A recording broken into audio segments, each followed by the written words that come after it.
ತಾನೇ ಸರ್ವೋತ್ತಮನಾದ ನಾರಾಯಣ ಅನ್ನೋದನ್ನು ತೋರಿಸ್ತಾ ಕೃಷ್ಣ ಇಂತಹ ವಿಡಂಬನೆಯನ್ನು ಮಾಡ್ತಾ ಇದ್ದಾನೆ. ಅದನ್ನು ನೋಡಿ ಯಶೋದೆ ಮಂತ್ರಮುಗ್ಧಳಾಗ್ತಾ ಇದ್ದಾಳೆ. ಮಾತರ್ಗಾಯಸಿ ಕಿಂ ಸದಾ ಜಲನಿಧೌ. ಕೃಷ್ಣ ಅವನನ್ನು ತೊಟ್ಟಿಲಲ್ಲಿ ಮಲಗಿಸಿ ಯಶೋದೆ ತೂಗುತ್ತಾ ಇದ್ದಾಳಂತೆ. ತೂಗುವಾಗ ಹಾಡು ಹೇಳ್ತಾ ಇದ್ದಾಳೆ. ಬಹಳ ಸುಂದರವಾಗಿ ಹಾಡು ಹೇಳ್ತಾ ಇದ್ದಾಳಂತೆ ಯಶೋದೆ.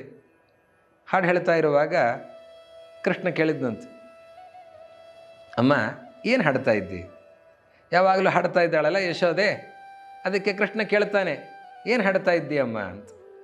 ಇದು ಸಂಭಾಷಣ ರೂಪದಲ್ಲಿರುವ ಪದ್ಯಗಳು, ಬಹಳ ಸುಂದರವಾದ ಪದ್ಯಗಳು. ಮಾತರ್ಗಾಯಸಿ ಕಿಂ ಸದಾ ಮಾತರ್ಗಾಯಸಿ ಕಿಂ ಅನ್ನೋದು ಪ್ರಶ್ನೆ, ಕೃಷ್ಣನ ಪ್ರಶ್ನೆ. ಏನು ಹಾಡ್ತಾ ಇದ್ದೀಯಮ್ಮ? ಸದಾ ಜಲನಿಧೌ ಶೇಷಾಂಗ ಸಂಶಾಯಿನಂ. ಆ ಶೇಷನ ಮೇಲೆ ಮಲಗಿದ್ದಾನಲ್ಲ ಶೇಷ ಶಯನ, ಆ ಅನಂತ ಶಯನನ ಹಾಡನ್ನು ಹಾಡ್ತಾ ಇದ್ದೇನೆ ಅಂತನ್ಲಂತೆ ಯಶೋದೆ. ಕೃಷ್ಣ ಕೇಳಿದ್ನಂತೆ, ಯಾಕೆ ಆ ಅನಂತ ಶಯನನ ಹಾಡನ್ನು ಯಾಕೆ ಹೇಳಬೇಕು ನೀನು ಅಂತ ಕೇಳಿದ್ನಂತೆ ಕೃಷ್ಣ. ತಾತಾಸೋ ನನೋ ನಿದ್ರಯ ಪರಿವೃತಃ ದದ್ಯಾತ್ತವಾಪೀತಿತ. ಅವನು ಅನಂತ ಶಯನ ಯಾವಾಗಲೂ ಹಾಸಿಗೆ ಮೇಲೆ ಮಲಗೇ ಇರ್ತಾನವನು. ಅವನ ಹತ್ರ ಬಹಳಷ್ಟು ನಿದ್ದೆ ಇದೆ, ನಿನಗೆ ನಿದ್ದೆನೇ ಇಲ್ಲ ನೋಡು. ಅದಕ್ಕೆ ನಿನಗೊಂದು ಸ್ವಲ್ಪ ನಿದ್ದೆ ಬೇಕು ಅಂತನ್ನೋದಕ್ಕೋಸ್ಕರ ಆ ಅನಂತ ಶಯನನ ಹಾಡನ್ನು ಹಾಡ್ತಾ ಇದ್ದೇನೆ, ಅವನೊಂದು ಸ್ವಲ್ಪ ನಿನಗೆ ನಿದ್ರೆ ಕೊಡಲಿ ಅಂತ ಹೇಳಿದ್ನಂತೆ. ಅದಕ್ಕೆ ಕೃಷ್ಣ ಕೇಳಿದ್ನಂತೆ, ಏವಂಚೇದ್ಗದಿತಂ ತ್ವದೀಯಮಖಿಲಂ ತತ್ಕರ್ಣ ದೇಶಂಕಥಂ ಯಾತೀತಿ ಪ್ರತಿಪಾದಯನ್ ನಿಜಮತಂ ಪಾಯಾದ್ಯಶೋದಾಸುತಃ. ಏನಮ್ಮ ಅವನು ಮಲಗಿದಾನ ಅಂತ ಕೇಳಿದ್ನಂತೆ. ಹೌದು ಮಲಗಿದಾನೆ ಅಂತಂತ ಇದ್ದೀಯ. ಅವನು ನೀ ಹೇಳಿದ್ದು ಕೇಳಿಸುತ್ತಾ? ನೀ ಹಾಡು ಹೇಳಿದ್ದನ್ನು ಕೇಳಿಸಿಕೊಂಡು ಅವನು ನನಗೊಂದು ಸ್ವಲ್ಪ ನಿದ್ದೆಯನ್ನು ಕೊಡಬೇಕು. ಅವನಿಗೆ ನೀನು ಹೇಳುವ ಹಾಡು ಕೇಳಿಸತ್ತ? ಅವನು ಮಲಗಿದ ಅಂತಾನೆ. ಮಲಗಿದವನಿಗೆ ಹೇಗೆ ಕೇಳಿಸುತ್ತೆ? ಕೇಳಿಸೋದೇ ಇಲ್ಲ ತಾನೆ. ಅವನು ನನಗೆ ಹೇಗೆ ನಿದ್ದೆ ಕೊಡ್ಲಿಕ್ಕೆ ಸಾಧ್ಯ ಅಂತ ಕೃಷ್ಣ ಕೇಳಿದ್ದಂತೆ. ಆಶ್ಚರ್ಯಚಕಿತಳಾಗ್ತಾಳೆ ಯಶೋದೆ. ಕೃಷ್ಣ ಕೇಳ್ತಾನೆ, ಎಲ್ಲಿದ್ದಾನೋ?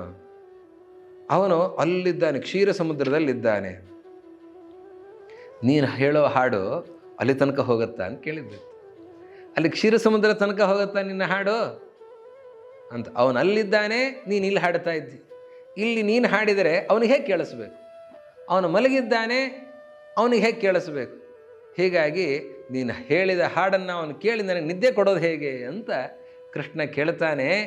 ಈ ಪ್ರಶ್ನೆಯ ಮುಖಾಂತರವೇ ಅವನು ತನ್ನ ಅಭಿಪ್ರಾಯವನ್ನು ಕೃಷ್ಣ ತೋರಿಸಿಕೊಡ್ತಾ ಇದ್ದಾನೆ. ಸಿದ್ಧಾಂತ ಮಂಡನೆಯನ್ನು ಮಾಡ್ತಾ ಇದ್ದಾನೆ ಕೃಷ್ಣ ಅಂತಾನೆ, ಯಾಕಮ್ಮ ಅಲ್ಲೆಲ್ಲೋ ಇದ್ದಾನೆ ಕೃಷ್ಣ ದೇವರು ಅಂತಂತ ಇದ್ದಿ. ದೇವರಿಲ್ಲೇ ಇದ್ದಾನೆ ಅಂತ ಹೇಳು. ದೇವರು ಅಲ್ಲೆಲ್ಲೋ ಕ್ಷೀರ ಸಮುದ್ರದಲ್ಲಿದ್ದಾನೆ ಅಂತ ಹೇಳಬೇಡ. ಕ್ಷೀರ ಸಮುದ್ರದಲ್ಲಿದ್ದಾನೆ ಹೌದು, ಆದರೆ ಇಲ್ಲೇ ಇದ್ದಾನೆ. ನೀನು ಹೇಳುವ ಹಾಡನ್ನು ಕೇಳಲಿಕ್ಕೆ ನಿನ್ನ ಹೃದಯದಲ್ಲೂ ಇದ್ದಾನೆ, ಇಲ್ಲೇ ಇದ್ದಾನೆ. ನಿನ್ನ ಎದುರಿನಲ್ಲಿ ನಾನೇ ದೇವರು ಅನ್ನೋದನ್ನು ತೋರಿಸ್ತಾ ಕೃಷ್ಣ ಎಲ್ಲೋ ದೇವರಿದ್ದಾನೆ ಅಂತ ಹೇಳಬೇಡ ಅಂತ. ಮತ್ತು ಮಲಗಿದ್ದಾನೆ ಅವನು ಅಂತ ಹೇಳ್ತಾ ಇದ್ದಿ. ಅವನು ಮಲಗಿದ್ದಾನ? ಅವನಿಗೆ ಕೇಳಿಸ್ತದ ಅಂತ ನಾನು ಕೇಳಿದೆ. ಏನು ಅಭಿಪ್ರಾಯ? ಅವನು ಪ್ರತಿಯೊಬ್ಬರ ಶಬ್ದಗಳನ್ನು ಕೇಳ್ತಾನೆ, ಪ್ರತಿಯೊಬ್ಬರ ಆಲೋಚನೆಗಳನ್ನು ಆಲಿಸ್ತಾನೆ, ಎಲ್ಲವನ್ನೂ ಕೂಡ ಅವನು ಗಮನಿಸ್ತಾ ಇದ್ದಾನೆ. ಹೀಗಾಗಿ ಅವನು ಸರ್ವಜ್ಞನಾಗಿದ್ದಾನೆ ಅನ್ನುವ ಚಿಂತನೆ ಅವಳಿಗೆ ಬರಬೇಕು ಅನ್ನೋ ದೃಷ್ಟಿಯಿಂದ ಕೃಷ್ಣ ಇಂತಹ ಪ್ರಶ್ನೆಯನ್ನು ಕೇಳಿ ಅವಳ ಹೃದಯದಲ್ಲಿ ಈ ತತ್ವ ಸ್ಥಿರವಾಗುವಂತೆ ಮಾಡ್ತಾ ಇದ್ದಾನೆ. ಅಂತಹ ಶ್ರೀಕೃಷ್ಣ ಜಗದೀಶ್ವರ ಬಾಲಕೃಷ್ಣ ನಮ್ಮ ಹೃದಯದಲ್ಲಿಯೂ ಕೂಡ ತತ್ವ ಚಿಂತನೆ ಸ್ಥಿರವಾಗುವಂತೆ ಮಾಡಲಿ. ಅಂತಹ ಶ್ರೀಕೃಷ್ಣ ನಮ್ಮ ಹೃದಯದಲ್ಲಿಯೂ ಕೂಡ ಭಗವಂತನ ಚಿಂತನೆ ಸ್ಥಿರವಾಗುವಂತೆ ಮಾಡಲಿ ಅಂತ ವಾದಿರಾಜರು ಪ್ರಾರ್ಥಿಸ್ತಾ ಇದ್ದಾರೆ. ಪಾಯಾದ್ ಯಶೋದಾಸುತಃ. ಹೀಗೆ ಯಶೋದೆಯ ಮಗನಾಗಿ ಬಂದಿರುವ ಶ್ರೀಕೃಷ್ಣ ನಮ್ಮನ್ನು ರಕ್ಷಿಸಲಿ. ಅವನ ರಕ್ಷಣೆ ಅಂತಂದರೆ ಏನೋ ತತ್ವಜ್ಞಾನವನ್ನು ನೀಡಬೇಕು. ನಾವು ಏನೋ ತಪ್ಪು ತಿಳುವಳಿಕೆಯಲ್ಲಿರ್ತೇವೆ, ಅದನ್ನು ಹೋಗಲಾಡಿಸಿ ಸರಿಯಾದ ಜ್ಞಾನವನ್ನು ಶ್ರೀಕೃಷ್ಣ ನಮಗೆ ದಯಪಾಲಿಸಬೇಕು ಅಂತ ಪ್ರಾರ್ಥಿಸ್ತಾ, ಲೋಲತ್ ಕಂಕಣಪಾಣಿ ಪದ್ಮ ಧೃತಯ ನೀಲೋಚ್ಚಲತ್ ಕುಂತಲಾ ಬಾಲಾಸ್ರಸ್ತದುಕೂಲಹಾರವಲಯ ಮೌಲಿಸ್ಖಲನ್ಮಲ್ಲಿಕಾ ಲೋಲಾಂಗ್ಯ ಕ್ವಣದಂಘ್ರಿ ಭೂಷಣಗಣ ಈಶಚ್ಚಲತ್ಕುಂಡಲಾ ವ್ಯಾಲೋಲಂ ಸಹದೋಲಯಾ ಮೃಗದೃಶಃ ಕೃತ್ವೋಪನಿನ್ಯುಃ ಪ್ರಿಯಂ.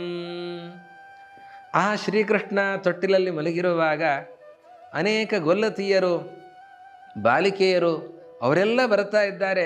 ಶ್ರೀಕೃಷ್ಣನನ್ನು ನೋಡಬೇಕು, ಮುದ್ದಾಡಬೇಕು, ಎತ್ತಬೇಕು, ಆನಂದಿಸಬೇಕು, ತಾನು ತಮ್ಮ ತೊಡೆ ಮೇಲೆ ಮಲಗಿಸಿಕೊಳ್ಳಬೇಕು, ತಾವು ತಿರುಗಿಸಬೇಕು. ಅವರೆಲ್ಲರಿಗೂ ಕೂಡ ಭಾರಿ ಹಂಬಲ. ಇಡೀ ಆ ಊರಿನ ಜನತೆ, ಆ ಗೊಲ್ಲತಿಯರು ಎಲ್ಲರಿಗೂ ಕೂಡ ಕೃಷ್ಣನನ್ನು ನೋಡೋದು ಅಂದರೆ ಸಂಭ್ರಮ, ಅವನನ್ನು ಮುದ್ದಾಡೋದು ಅಂತಂದರೆ ಸಂಭ್ರಮ, ಅವನನ್ನು ಆಟ ಆಡಿಸೋದು ಅಂತಂದರೆ ಸಂಭ್ರಮ. ಅದಕ್ಕಾಗಿ ತವಕದಿಂದ ಬರ್ತಾರೆ. ಅದನ್ನು ಎಷ್ಟು ಸೊಗಸಾಗಿ ವಾದಿರಾಜರು ವರ್ಣಿಸ್ತಾರೆ. ಈ ಹೆಂಗಸರಿಗೆ ಅವರಿಗೆ ಅಪೇಕ್ಷೆ ಇದ್ದಾಗ ಯಾರಾದರೂ ಇನ್ನೊಬ್ಬರು ಮೊದಲು ಹೋಗ್ತಾರೋ ಅವರು ಕೃಷ್ಣನನ್ನು ಎತ್ಕೊಳ್ತಾರೆ, ನಾನು ಮೊದಲು ಆ ಕೃಷ್ಣನನ್ನು ಎತ್ಕೊಳ್ಬೇಕು ಅಂತನೋ ಹಂಬಲ. ಅದಕ್ಕೆ ಓಡೋಡಿ ಬರ್ತಾರಂತೆ. ಓಡೋಡಿ ಬರುವಾಗ ಅವರು ಮುಡಿದಂತಹ ಮಲ್ಲಿಗೆ ಹೂವುಗಳು ಅದು ಉದುರಿ ಕೆಳಗಡೆ ಬೀಳ್ತಾ ಇವೆ ಅಂತ, ಅದರ ಕಡೆ ಗಮನ ಇಲ್ಲ. ಅವರು ಬರುವಾಗ ಅವರು ಹಾಕ್ಕೊಂಡಿರುವಂತಹ ಈ ಓಲೆಗಳು ಅದು ಚಂಚಲವಾಗಿವೆ. ಅವರ ತುರುಬೆಲ್ಲವೂ ಕೂಡ ಕೆಲವೊಮ್ಮೆ ಬಿಚ್ಚಿ ಹೋಗ್ತಾ ಇದೆ. ಅವರು ತಾವು ಹುಟ್ಟಿರುವ ಸೀರೆಯನ್ನು ಮತ್ತೆ ಮತ್ತೆ ಸರಿ ಮಾಡ್ಕೊಂಡು ಬರ್ತಾ ಇದ್ದಾರೆ. ಆ ರೀತಿಯಲ್ಲಿ ರಭಸವಾಗಿ ಅವರ ಕೃಷ್ಣನನ್ನು ನೋಡೋದಕ್ಕೆ ಆ ತವಕದಿಂದ ಓಡಿ ಬರ್ತಾ ಇದ್ದಾರೆ. ಹಾಗೆ ಅವರ ಕೈಬಳೆಗಳು, ಅವರ ಕಾಲ್ಗೆಜ್ಜೆಗಳು ಅದೆಲ್ಲವೂ ಕೂಡ ಶಬ್ದ ಮಾಡ್ತಾ ಇದೆ. ಹೀಗೆ ಮಾಡ್ತಾ ಆ ಚಂಚಲೆಯರು ಭಗವಂತನ ವಿಷಯದಲ್ಲಿ ಅಚಂಚಲರಾಗಿದ್ದಾರೆ. ಭಗವಂತನನ್ನು ನೋಡಬೇಕು, ಅವನನ್ನು ಮುದ್ದಾಡಬೇಕು, ಅವನನ್ನು ಆಟಾಡಿಸಬೇಕು, ಅವನನ್ನು ಕರೆದುಕೊಂಡು ತಿರುಗಬೇಕು. ಈ ಎಲ್ಲ ಅಪೇಕ್ಷೆಗಳನ್ನು ಹೊತ್ತು ಆ ಗೋಪ ಕನ್ಯೆಯರು, ಗೋಪಿಕೆಯರು ಅವರೆಲ್ಲ ಬರ್ತಾ ಇದ್ದಾರೆ. ಈ ರೀತಿಯಲ್ಲಿ ಅವರೆಲ್ಲರೂ ಕೂಡ ಸಂಭ್ರಮಾಚರಣೆಯನ್ನು ಮಾಡುತ್ತಾರೆ. ಕೃಷ್ಣ ಅವರಿಗೆಲ್ಲರಿಗೂ ಕೂಡ ಅನುಗ್ರಹವನ್ನು ಮಾಡ್ತಾ ಇದ್ದಾನೆ. ಹೀಗೆ ಅವರೆಲ್ಲರೂ ಬಂದು ಕೃಷ್ಣನನ್ನು ಆಟಾಡಿಸ್ತಾ ಇದ್ದಾರೆ. ಯೇ ವೈ ವಿಠ್ಠಲ ಸೇವಕಾ ಶುಭಧಿಯ ತೇಷಾಂ ಸಲಭ್ಯಸ್ತ್ವಿತಿ. ಯಶೋದೆ ಅಂತಾಳಂತೆ, ಈಗ ಬೇಡ, ಈಗ ಕೃಷ್ಣ ಮಲ್ಕೊಂಡಿದ್ದಾನೆ, ಸ್ವಲ್ಪ ನಿದ್ದೆ ಮಾಡಲಿ, ಸ್ವಲ್ಪ ಸರಿ ಹಾಗಾದ್ರೆ ನಾನೇ ತೊಟ್ಲು ತೂಗ್ತೇನೆ ಅಂತಂತಾರೆ.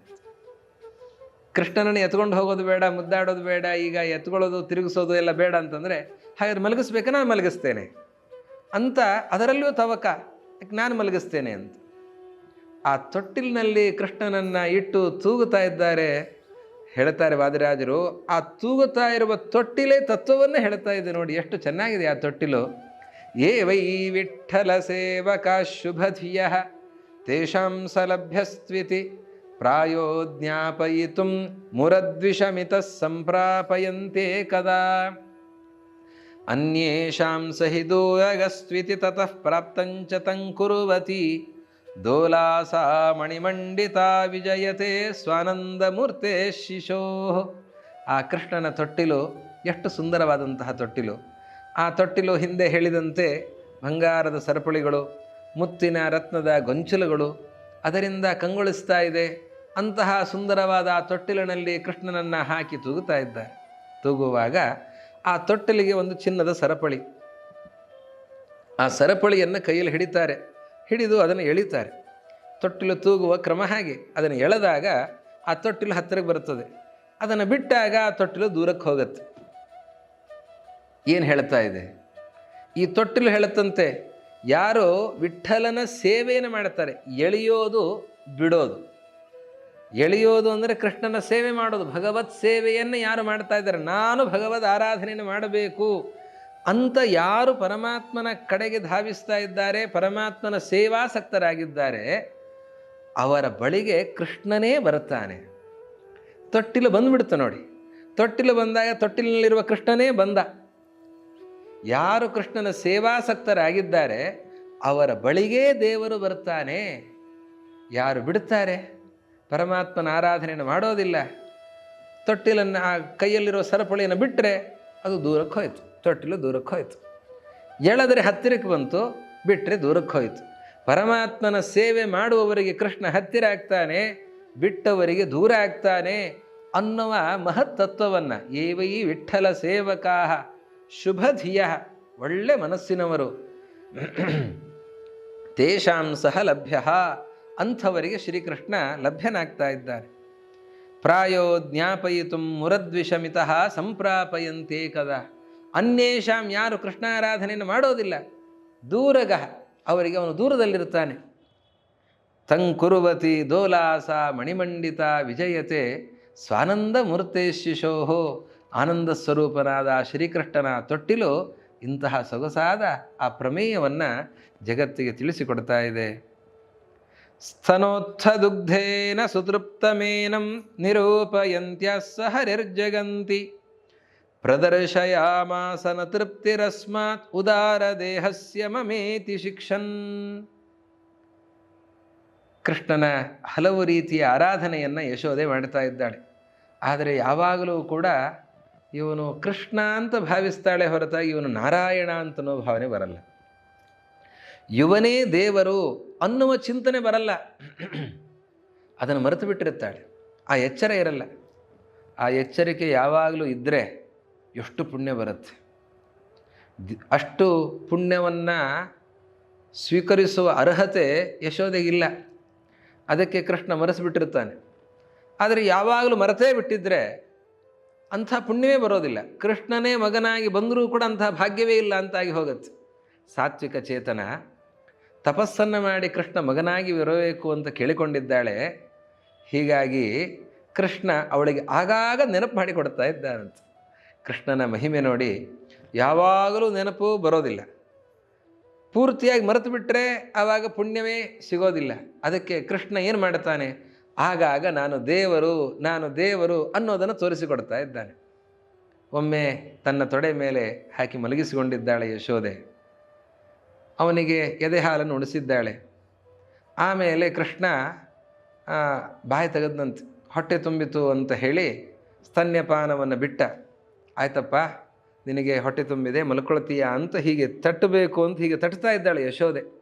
ತಟ್ಟುವಾಗ ಆಕಳಿಸಿದಂತೆ ಬಾಯಿ ತೆಗೆದಂತೆ ಕೃಷ್ಣ. ಬಾಯಿ ತೆಗೆದ್ರೆ ಬಾಯಲ್ಲಿ ಬ್ರಹ್ಮಾಂಡವನ್ನೇ ತೋರಿಸ್ತಾ ಇದ್ದ. ಆವಳಿಸುವಾಗ ಯಶೋಧಾದೇವಿಗೆ ದೇವ ತನ್ನೊಳಗೆ ಹುದುಗಿದ್ದ ಜಗಂಗಳನ್ನೆಲ್ಲ ತೋರಿಸಿ ಅಂತ. ಆಕಳಿಸುವಾಗ ಅನ್ನೋದಕ್ಕೆ ಹಳೆಗನ್ನಡದ ಶಬ್ದ ಆವಳಿಸುವಾಗ ಅಂತ. ಪರಮಾತ್ಮ ಆಕಳಿಸ್ತಾ ಇದ್ದಾನೆ, ಬಾಯಿ ತೆಗೆದಂತೆ ಆಕಳಿಸಬೇಕು ಅಂತ ಬಾಯಿ ತೆಗೆದಾಗ ತನ್ನ ಬಾಯಲ್ಲಿ ಬ್ರಹ್ಮಾಂಡವನ್ನೇ ತೋರಿಸ್ತಾ ಇದ್ದಾನೆ. ಯಶೋದೆ ನೋಡ್ತಾಳೆ, ಅಲ್ಲಿ ಏನೋ ಕಾಣಿಸ್ತಾ ಇದೆ ಅಂತ. ಈ ಮಕ್ಕಳನ್ನು ದಿಟ್ಟಿಸಿ ನೋಡುವ ಸ್ವಭಾವ ತಾಯಂದಿರಿಗೆ. ಬಾಯಿ ತೆಗೆದಿದ್ದಾನೆ ಕೃಷ್ಣ. ಆ ಪುಟ್ಟ ಬಾಯನ್ನು ನೋಡ್ತಾ ಇದ್ದಾಳೆ. ಆ ಮಕ್ಕಳ ಬಾಯನ್ನು ನೋಡೋದು ಬಹಳ ಚಂದ. ಯಶೋಧ ನೋಡ್ತಾ ಇದ್ದಾಳೆ. ನೋಡುವಾಗ ಬಾಯಲ್ಲಿ ಏನೋ ಕಾಣಿಸ್ತಾ ಇದೆ. ಏನು ಕಾಣಿಸ್ತಾ ಇದೆ ಅಂತ ದಿಟ್ಟಿಸಿ ನೋಡಿದರೆ ಅಲ್ಲಿ ಬ್ರಹ್ಮಾಂಡವೇ ಕಾಣಿಸ್ತಾ ಇದೆ. ಎಲ್ಲ ಲೋಕಗಳು, ಮೇಲಿನ ಲೋಕಗಳು, ಕೆಳಗಿನ ಲೋಕಗಳು, ಭೂಲೋಕ, ಇದರಲ್ಲಿರುವ ಸಮುದ್ರಗಳು, ದ್ವೀಪಗಳು, ನದಿಗಳು, ಪರ್ವತಗಳು, ವೃಕ್ಷಗಳು, ಹಳ್ಳಿಗಳು, ಊರುಗಳು, ಪಟ್ಟಣಗಳು, ಅದನ್ನೆಲ್ಲವನ್ನೂ ಕೂಡ ಆ ಪುಟ್ಟ ಬಾಯಿಯೊಳಗೆ ನೋಡ್ತಾ ಇದ್ದಾಳೆ. ಆಶ್ಚರ್ಯಚಕಿತಳಾಗ್ತಾಳೆ. ಇವನು ನನ್ನ ಮಗನ? ಸಾಧ್ಯವೇ ಇಲ್ಲ, ಇವನು ದೇವರೇ.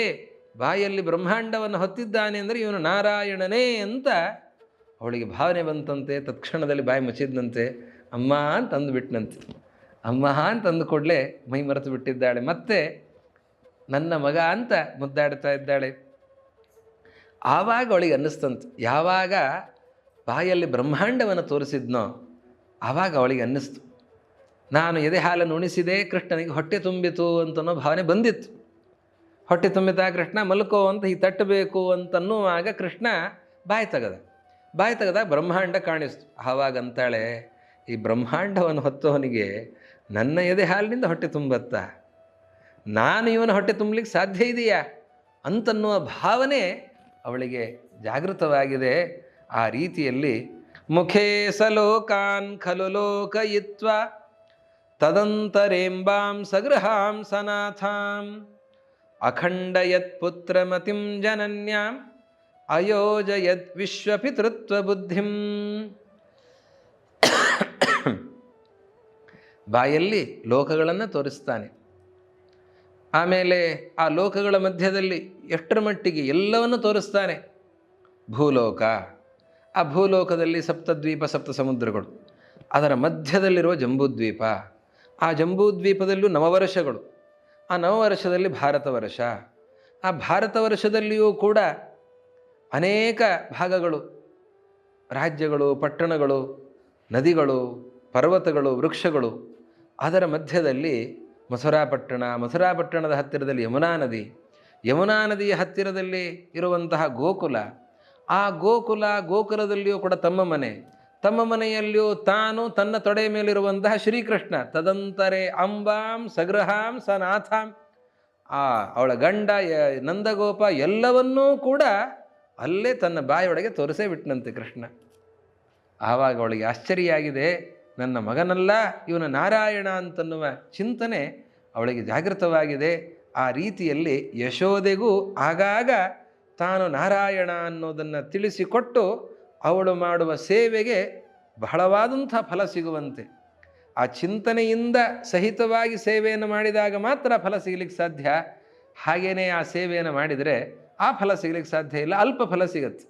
ಅದಕ್ಕೆ ಪರಮಾತ್ಮ ಆಗಾಗ ಈ ಚಿಂತನೆಯನ್ನು ತಂದು ಕೊಡ್ತಾ ಇದ್ದಾನೆ ಅಂತ ವಾದಿರಾಜರು ನಿರೂಪಿಸ್ತಾ ಇದ್ದಾರೆ. ಇಷ್ಟೆಲ್ಲ ಆಯಿತು. ನಾಮಕರಣದ ಪ್ರಸಂಗ, ನಾಮಕರಣ ಇನ್ನೂ ಆಗೇ ಇಲ್ಲ. ಅದಕ್ಕೆ ನಾಮಕರಣ ಕೃಷ್ಣನೇ ಮಾಡ್ಕೊಂಡ್ಬಿಟ್ಟಂತೆ, ನಾಮಕರಣ ಮಾಡೇ ಇರಲಿಲ್ಲ. ಯಾಕೆ ಅಂತಂದರೆ ಅಲ್ಲಿ ಕಂಸನ ಭಯ ನೋಡಿ. ಏನಾದರೂ ಕಾರ್ಯಕ್ರಮ ಮಾಡಿದರೆ, ಏನು ಕಾರ್ಯಕ್ರಮ ನಡೀತಾ ಇದೆ, ಕಾರ್ಯಕ್ರಮದ ಸುದ್ದಿ ಎಲ್ಲ ಹೋಗುತ್ತೆ. ಹೋಗುವ ಕಂಸನ ತನಕ ಹೋಗುತ್ತೆ. ಏನು ಕಾರ್ಯಕ್ರಮ ಆಯಿತು? ನಾಮಕರಣ ಆಯಿತು. ನಾಮಕರಣ ಆಯಿತು ಅಂತ ಕೇಳಿದ ಕೂಡಲೇ ಕಂಸನ ಕಿವಿ ನೆಟ್ಟಗಾಗುತ್ತೆ. ಓ, ಹಾಗಾದರೆ ಯಾವುದೋ ಒಂದು ಮಗು ಇದೆ ಅಲ್ಲಿ ಅಂತ. ಅದಕ್ಕೆ ಇಂಥ ಕಾರ್ಯಕ್ರಮನೇ ಬೇಡ ಅಂತ, ಎಲ್ಲ ಜನರಿಗೆ ತಿಳಿಯುವಂತಹ ಕಾರ್ಯಕ್ರಮನೇ ಬೇಡ, ಏಕಾಂತದಲ್ಲಿ ಕಾರ್ಯಕ್ರಮ ಏನಿದ್ದರೂ ಕೂಡ ಅಂತ ಆಲೋಚನೆ ಮಾಡಿ ಕಾರ್ಯಕ್ರಮವನ್ನೇ ಮಾಡಿರಲಿಲ್ಲ, ನಾಮಕರಣವನ್ನೇ. ಈ ಭಯದಿಂದ ಕಂಸನ ಭಯದಿಂದ ನಂದಗೋಪ ನಾಮಕರಣವನ್ನೇ ಮಾಡಿರಲಿಲ್ಲ ಅಂತ. ಕೃಷ್ಣ ಅಂದಂತೆ, ನೀನು ನಾಮಕರಣ ಮಾಡಲಿಲ್ಲ ಅಂದರೆ ಏನಂತೆ, ನಾನೇ ನಾಮಕರಣ ಮಾಡಿಕೊಳ್ಳುತ್ತೇನೆ ಅಂತಂತಾನೆ ಕೃಷ್ಣ. ಆ ಕೃಷ್ಣ ಯಾವ ರೀತಿಯಲ್ಲಿ ನಾಮಕರಣವನ್ನು ಮಾಡಿಕೊಂಡಿದ್ದಾನೆ ಅನ್ನುವ ಚಿಂತನೆಯನ್ನು ಮುಂದಿನ ಸಂಚಿಕೆಯಲ್ಲಿ ಆಲಿಸೋಣ ಅಂತ ಹೇಳ್ತಾ ಇವತ್ತಿನ ಕಥಾಭಾಗವನ್ನು ಶ್ರೀ ಗುರು ಮಧ್ವೇಶಾರ್ಪಣಮಸ್ತು.